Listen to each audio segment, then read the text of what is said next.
and he will introduce us to the fastest path from idea to AR. So this session will focus on how ideas and storyline can be transferred to AR effectively, thanks to these amazing tools that Adobe is making available. So please welcome Stefano and enjoy our last talk.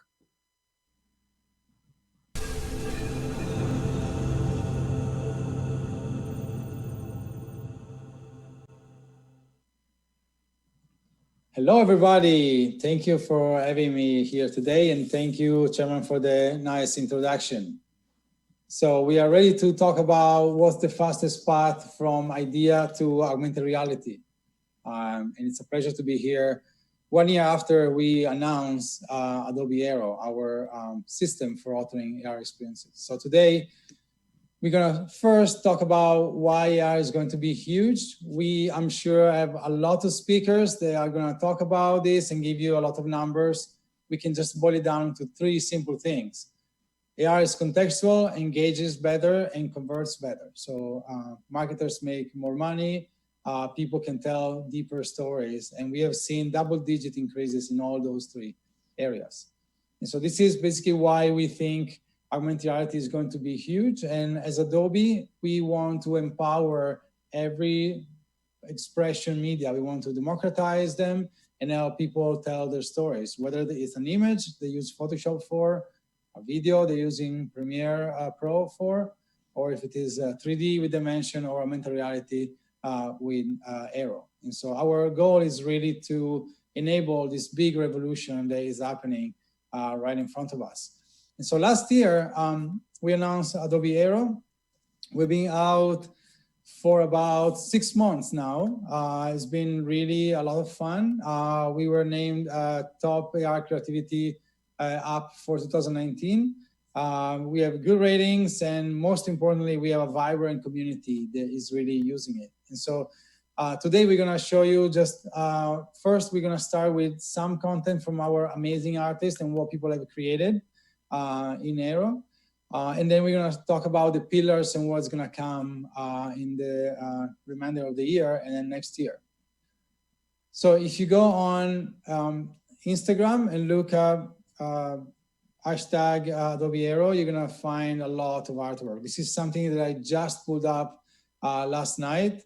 Amazing things. They are really telling unusual stories. They are blending the real and the digital, something that is really keeping us, the team building Aero, going, because every day we discover something amazing, and we're always like puzzled by how people can reinterpret this media and create new narrative. So this is really beautiful, and we encourage you guys to create stuff with Aero, post it on your Instagram channel with the hashtag Adobe Aero. And now we're going to show what street art, mural artist last year did with Aero.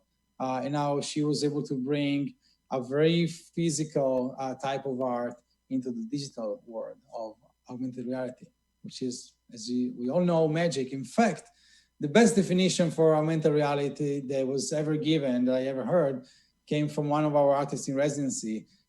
He called augmented reality a collective hallucination, which I think is beautiful. And so let's watch the video. Let's roll. I love painting with my entire body. That's why I love making murals. I just really like the idea of art expanding into 3-dimensional space. AR makes that possible for me to create motion on a 2-dimensional plane. It's really cool that I can export my Photoshop files into Aero and manipulate those layers in 3D space. I can walk through them. I can see the distance between those layers. It becomes a very real, almost tangible experience. Augmented reality is meant to be shared, and Adobe Aero makes it really easy to share it with my friends and family. When you're using AR, you're seeing a wall, and it's not just a wall anymore. You're basically creating an infinite canvas. It's work that's constantly evolving. I could see myself creating artwork with the idea of AR in mind now.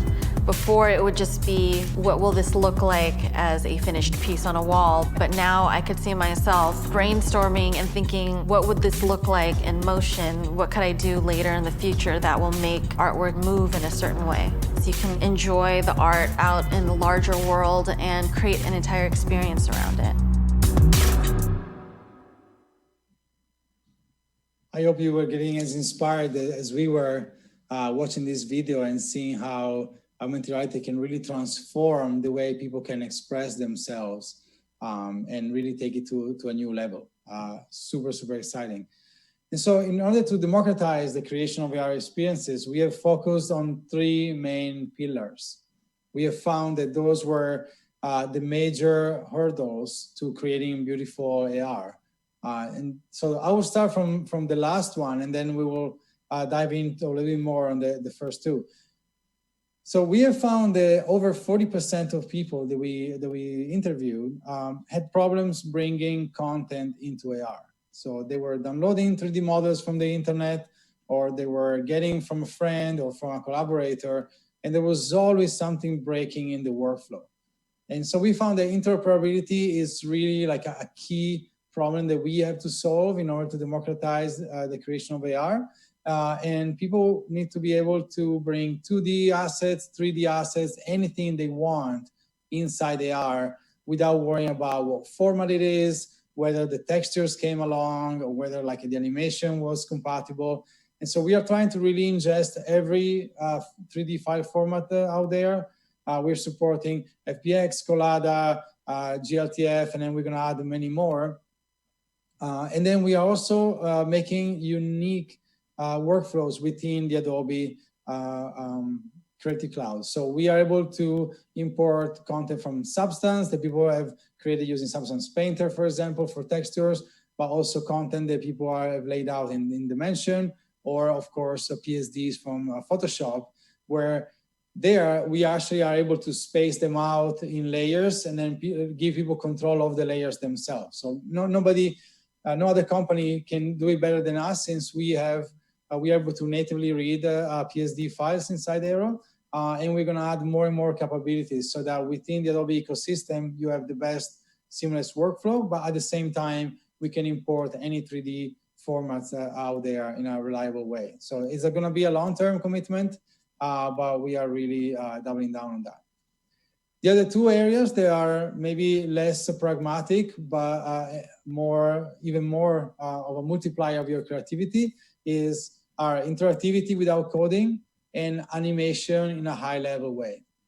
On the interactivity side, this is just an example of the type of graph that people can build in Aero. So without being able to code, or without wanting to code, I can assemble a good amount of interactivity, and I can use different triggers, and I can have objects trigger events on other objects. So I can create both action in series as well as in parallel, and I can time when those happen. And so these are just two examples. The first one on the left is a screenshot from our mobile app, and the one on the right is a screenshot from our unreleased desktop that is now in private beta, but we'll switch to a public release soon.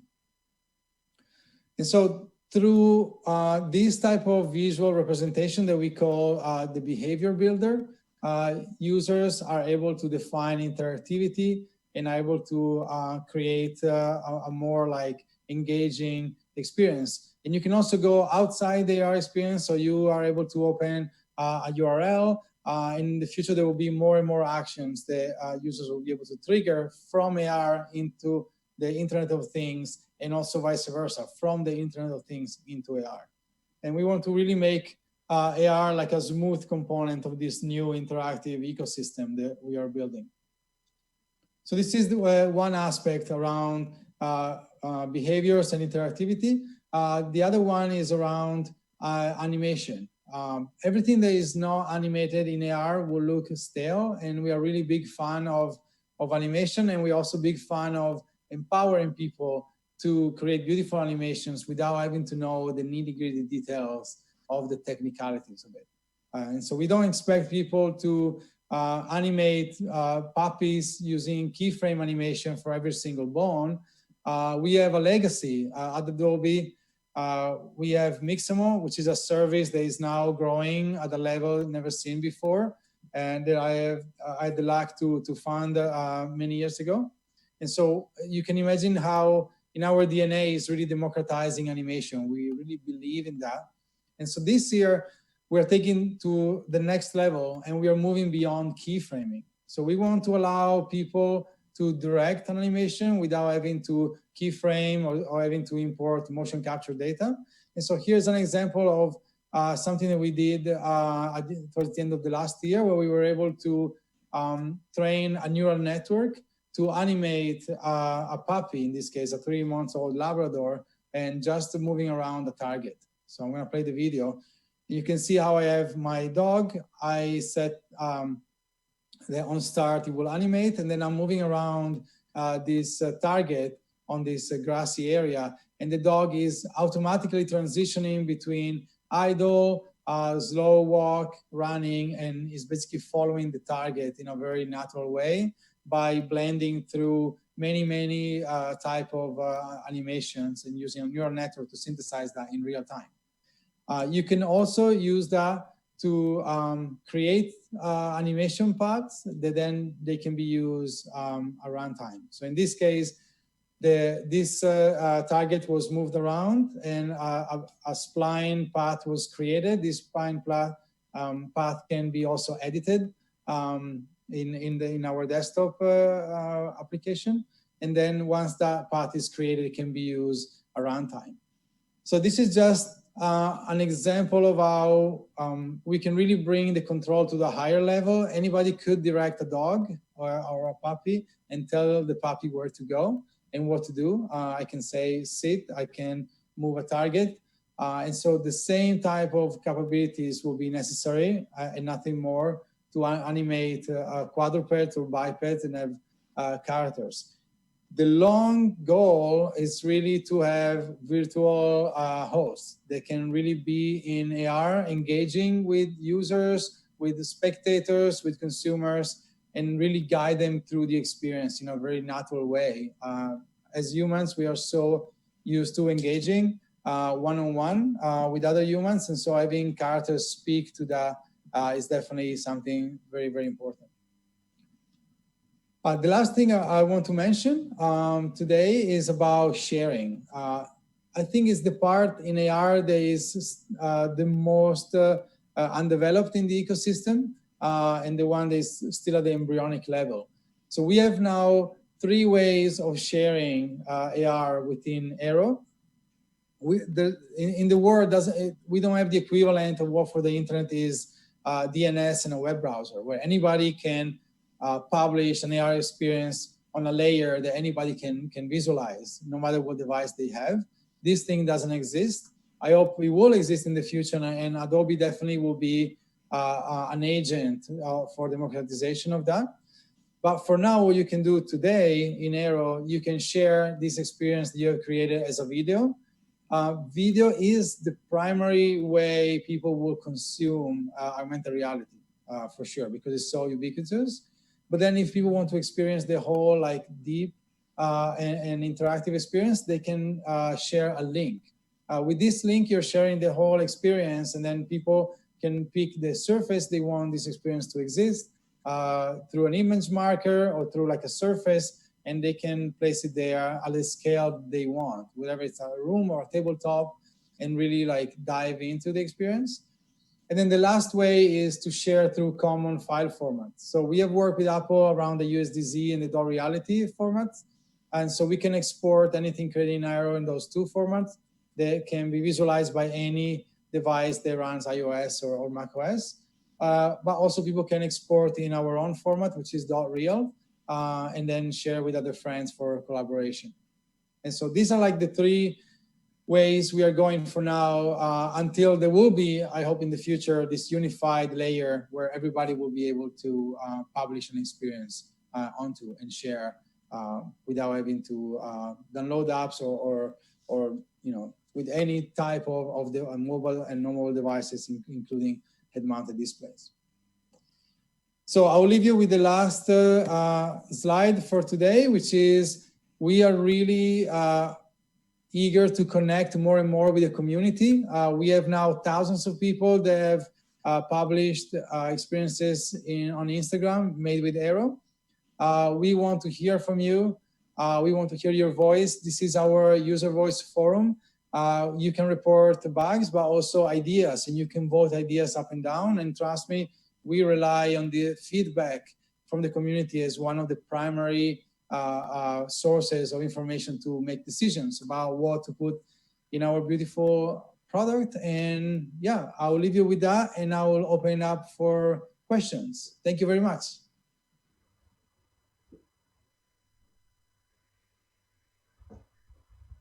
So, ciao Stefano. Ciao Giovanni. Hi. Nice to meet you in face to face. So, thank you very much for this beautiful presentation. It was you had great material to share with our audience. We have time for one or two really small questions. So, let me.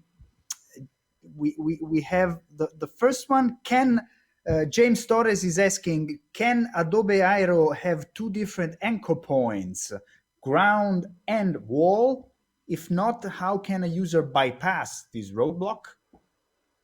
Quite technical. Oh man, I feel like this person is really in the minds of our product managers. So multi-anchor, that's the feature that you're referring to, is something that we are working on. So it's I think I can say on the user voice website, we will tell you also if we are already working on the development of a feature, and I believe that one is well on its way. So absolutely, you will be able to do that and more, within the multi-anchor capability for Aero. Yes. Okay, there is the last question from Consuelo. Right now, Aero permits only to share videos. AR main premise is interaction between the viewer and the experience. The sharing Adobe provide right now does not really work. Could you see maybe Aero being able to do a web AR sooner or later with your tools? So we allow to, there was the second last slide that we explained a little bit. You can share the full experience with a link. You have to tap on create link. You get a link back, and that you can share with your friends or users, and they will have to download the Aero app, but they will get access to the full experience, not just video. I understand that, we are maybe early on that, and it's, there's some parts that we are still hardening in the pipeline, but we will have very soon some releases next month, and where we're going to build on top of that capability. So publishing a link that you get right away that has the full experience is one of the things that we are investing very heavily this year. But it's already, and it's already available now. That's great. It's great that you keep the dialogue and interaction going on with your community. And because of that, I invite all the creators in the audience to get in touch directly with Stefano, because we have a tight agenda and we have to close this track quite soon. But I see that there are more and more questions, and the interest toward this product is growing hour after hour, I would say. So thank you very much again, Stefano. I will, like many others, get in touch with you later through the networking sections of the site. So bye, Stefano. Thank you very much. Bye.